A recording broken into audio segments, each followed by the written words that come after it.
ओम नमः शिवाय, जय श्री महाकाल। देखिए, आज का जो ये उपाय है ये बहुत ही ज्यादा खास होने वाला है। अगर आपकी ऐसी कोई विशेष मनोकामना है, कोई इच्छा है जो कई दिनों से अधूरी रह जा रही है, तो इस लौंग के उपाय को आपको जरूर करना चाहिए। इसके बाद आपकी जैसी भी कामना होगी वो होगी पूरी। तो इस उपाय में जो सबसे खास चीज है वो है समय। तो आपको इसका ध्यान रखना है और इसके साथ इस उपाय को कब करना है, कैसे करना है, तो सारी जानकारी आपको विस्तार से मिलेगी। तो पूज्य गुरु जी की कथा को सुनकर ही आपको ये उपाय बहुत अच्छे से समझाएंगे। उसके पहले इस वीडियो को लाइक कर दें और चैनल पर नए हो तो सब्सक्राइब जरूर करें।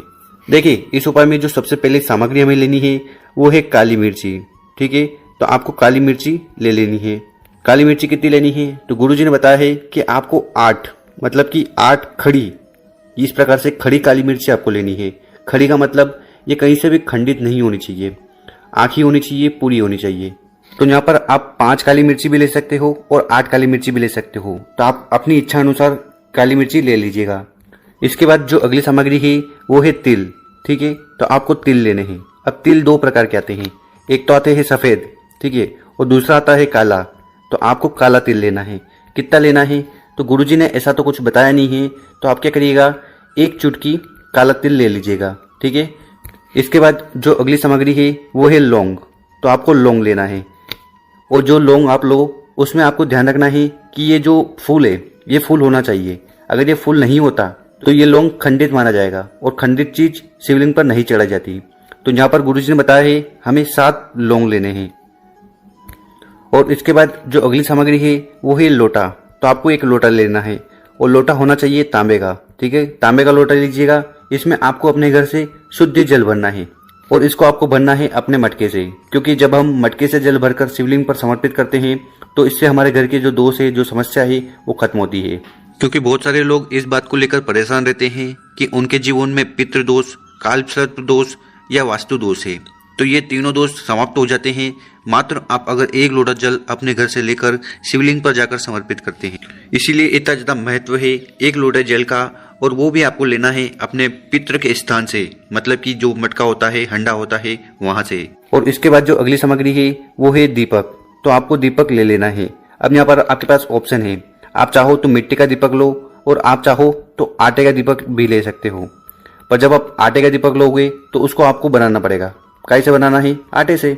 तो आटे से दीपक बना लीजिएगा। और आटे के दीपक बनाते समय आपको न तो उसमें नमक डालना है, न ही हल्दी डालनी है, क्योंकि बहुत सारी माताएं बहनें क्या करती है कि आटा का दीपक बनाएगी तो उसमें नमक और हल्दी डाल देगी। तो ऐसा आपको नहीं करना है। तो जो भी दीपक आप लो उसमें आपको लेना है देसी गाय का घी। इसके साथ ये जो लो है, ये जो बत्ती है, ये आपको लेनी है गोल वाली। तो गोल वाली बत्ती आप ले लीजिएगा।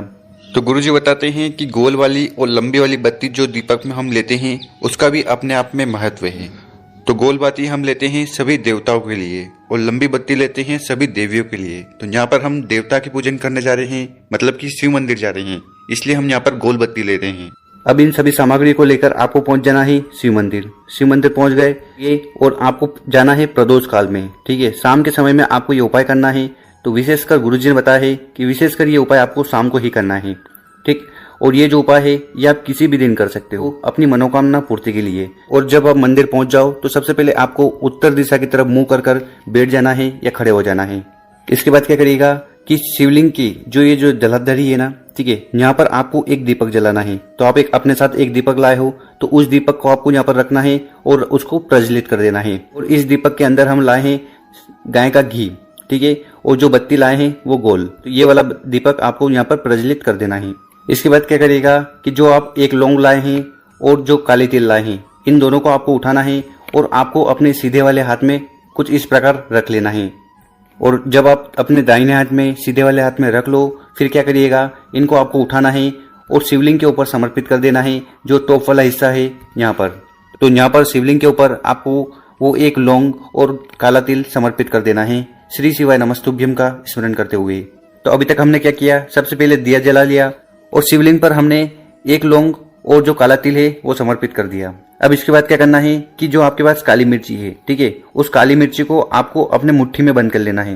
तो इन काली मिर्ची को आपको उठाना है अपने दाहिने हाथ में और मुट्ठी में बंद कर लेना है। मुट्ठी में बंद कर लिया, उसके बाद अपनी जो मुट्ठी है जिसको आपने पीसा है, बंद किया है, उसको यहाँ पर आपको रखना है। आपको ये जो काली मिर्ची है यहाँ पर समर्पित नहीं करनी है, बस यहाँ पर आपको मुट्ठी रखनी है और मुट्ठी रखने के बाद आपके मन में जो भी कामना है, जो भी इच्छा है, या जीवन में जो भी समस्या चल रही है, चाहे वो धन से हो, दौलत से हो, व्यापार से हो, या नौकरी से हो, या किसी और प्रकार की विशेष कामना है, तो वो सारी चीजें यहाँ पर आपको बता देनी है। इसके बाद क्या करना है कि जो मुट्ठी में आपने काली मिर्ची रखी थी, उस मुट्ठी को खोलना है और इस काली मिर्ची को भी आपको शिवलिंग के ऊपर समर्पित कर देना है। जहां पर आपने एक लौंग और काला तिल समर्पित किया था, तो उसके ऊपर आपको ये मुट्ठी समर्पित कर देनी है। इतना कर लिया। अब क्या करिएगा कि आपके पास जो एक जल का लोटा है, जिसमें आप अपने घर से शुद्ध जल भरकर लाए थे, उस जल के लोटे को भी आपको उठाना है और उसको शिवलिंग के ऊपर समर्पित कर देना है, श्री शिवाय नमस्तुभ्यम का स्मरण करते हुए। और गुरुजी कहते हैं कि जब भी आप शिवलिंग पर जल चढ़ाएं, उस समय आपको एक विशेष ध्यान रखना है कि जल को हमें बहुत ही धीरे, बहुत ही स्लो चढ़ाना है, ताकि हम कम से कम 11 बार श्री शिवाय नमस्तुभ्यम का स्मरण कर लें और आपकी जो कामना है वो भगवान शंकर को बता दें। तो हमें जल को बहुत ही स्लो चढ़ाना है, धीरे चढ़ाना है। और जब यहाँ पर आप जल चढ़ाओगे तो वो बहता हुआ इस जलाधारी की तरफ से नीचे आएगा। ठीक है, तो यहाँ पर आपको अपना हाथ रख लेना है। ठीक है, दाहिना हाथ सीधा वाला हाथ रख लेना है और उसको इकट्ठा कर कर आपको अपने ऊपर छिड़क लेना है। और अगर ज्यादा समस्या है तो क्या करिएगा कि उस जल को लेकर आपको अपने मस्तक पर, अपने कंठ पर और अपने नैनों पर लगाना है और प्रार्थना करना है कि हमारी जो समस्या है वो जल्दी से जल्दी खत्म हो। तो इतना सा उपाय करना है। इसके बाद आपकी जो भी कामना होगी, जो भी इच्छा होगी, वो महादेव जी जरूर पूरी करेंगे। तो ये तो था पहला उपाय। अब जान लेते हैं गुरुजी द्वारा बताया गया दूसरा महा उपाय। अब ये जो दूसरा वाला उपाय है, ये किन लोगों को करना है? अगर आपके घर में धन संपदा नहीं बढ़ रही है, धन की आवक नहीं है, या माता लक्ष्मी का बिल्कुल भी वास नहीं है, आपका जो व्यापार है वो अच्छे से नहीं चल रहा, नौकरी में बढ़ोतरी नहीं हो रही, प्रमोशन नहीं हो रहा, तो आपको ये उपाय जरूर करना चाहिए। और यहाँ पर गुरुजी ने जानकारी दी है कि ये वो जो उपाय है ये मनोकामना, इच्छा पूर्ति और धन प्राप्ति के लिए है। तो इस उपाय को हमें सप्ताह में एक बार जरूर करना चाहिए। तो 1 वीक में हमें इस उपाय को करना है। तो कौन सा एक दिन आप फिक्स कर लीजिएगा, चाहे वो सोमवार हो, मंगलवार हो, बुधवार हो, गुरुवार हो, शुक्रवार हो या शनिवार हो। तो इन 6 दिन में से जो दिन आपको अच्छा लगे एक दिन फिक्स कर लीजिएगा और सप्ताह में एक बार इस उपाय को जरूर करिएगा। तो इस उपाय में हमें क्या क्या सामग्री की जरूरत है? तो सबसे पहले आपको लेनी है लौंग। ठीक है, लौंग ले लीजिएगा और इसमें हमें ध्यान रखना है कि ये फूल होना चाहिए, क्योंकि अगर ये फूल नहीं होता तो ये जो लौंग है ये कहलाएगी खंडित लौंग, और खंडित चीज शिवलिंग पर नहीं चढ़ाई जाती। तो ये आपको तो ऐसी लौंग लेनी है जिसमें आपको ये फूल मिले। ठीक है, तो कितनी लौंग लेनी है? गुरुजी ने बताया है हमें यहाँ पर 7 लौंग लेनी है। तो इस प्रकार से 7 लौंग ले लेना। इसके बाद जो अगली सामग्री है वो है चंदन। ठीक है, तो चंदन कौन सा? तो आपको लेना है लाल चंदन। लाल चंदन की इस तरह से आपको बट्टी मिल जाए, मतलब कि पूरा चंदन मिल जाए, तो इसको आपको घिस कर इस तरह से पाउडर बना लेना है। और अगर आपको ऐसा नहीं मिले तो आप क्या करिएगा, तो ऐसी परिस्थिति में मार्केट में जो भी पाउडर मिले उसको ले लीजिएगा और उपाय कर लीजिएगा। तो 1 चुटकी लाल चंदन ले लेना है। और इसके साथ जो अगली सामग्री है वो है लोटा। ठीक है, हर बार की तरह हम बताते हैं आपको तांबे का लोटा ही लेना है। ठीक है, तांबे का लोटा ले लीजिएगा। इसमें आपको अपने घर से जल भर लेना है, शुद्ध जल होना चाहिए। जल को आपको भरना है अपने मटके से। अब इसके बाद क्या करिएगा कि जो 7 लौंग हमने बताई थी और 1 चुटकी लाल चंदन बताया था, इन दोनों सामग्री को आपको उठाना है और उस जल के पात्र में समर्पित कर देना है। तो जल के पात्र में आपको वो दोनों सामग्री डाल देना है। ठीक है, डाल दिया। अब क्या करिएगा, इस लोटे को उठाकर आपको जाना है बेलपत्री के पेड़ के नीचे। जी हाँ दोस्तों, और ये जो उपाय है ये आपको करना है प्रदोष काल में।